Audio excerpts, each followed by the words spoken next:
My name is Mike Prysner. I joined the Army, left for basic training on my 18th birthday in June of 2001. I was assigned to the 10th Mountain Division, and in March of 2003, I was attached to the 173rd Airborne Brigade and deployed to northern Iraq. So when I first joined the Army, we were told that racism no longer existed in the military. A legacy of inequality and discrimination was suddenly washed away by something called the Equal Opportunity Program.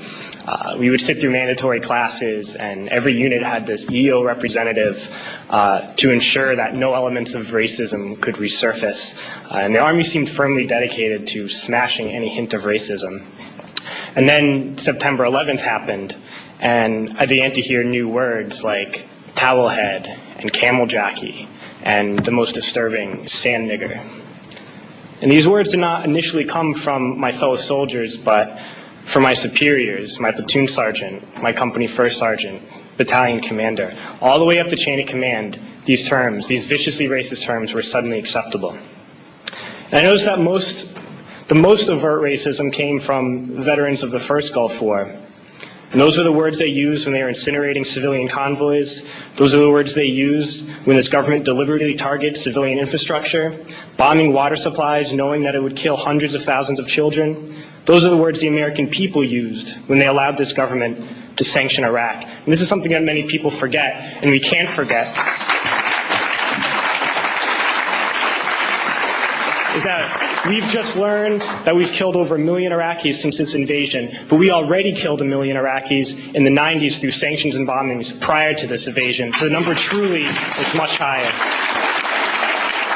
But when I got to Iraq in 2003, I learned a new word, and that word was Haji. Haji was the enemy. Haji was every Iraqi. He was not a person, a father, a teacher, or a worker.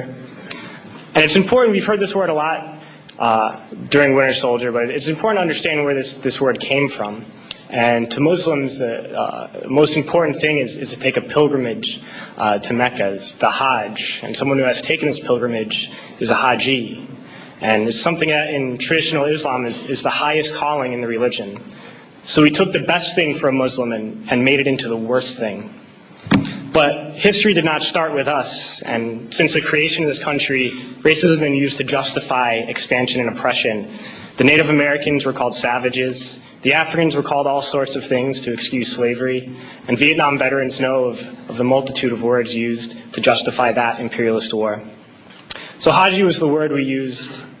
It was the word we used on this particular mission I'm going to talk about, and we've heard a lot about different raids and kicking down the doors of people's houses and ransacking their houses.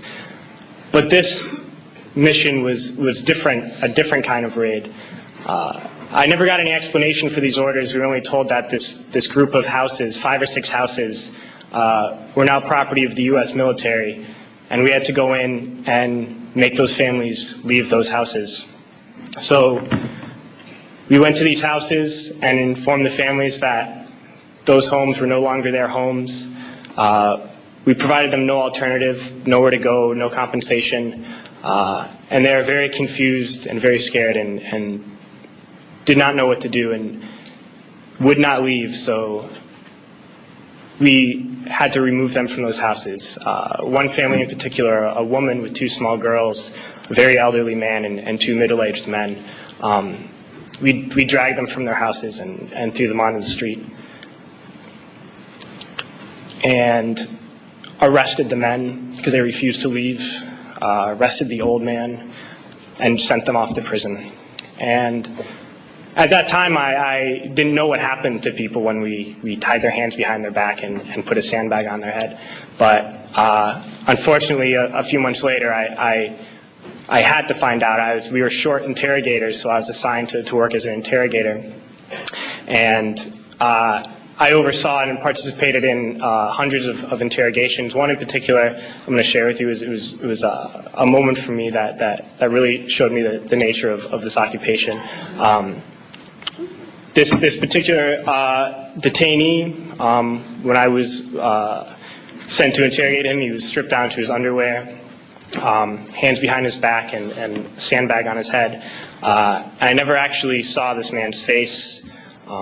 My job was to take this metal folding chair and just smash it against the wall next to his head. He was faced against the wall with his nose touching the wall, while a fellow soldier screamed the same question over and over again. No matter what his answer, my job was to slam the chair against his wall. We did this until basically we got tired, and I was told to make sure he stood against the wall for however long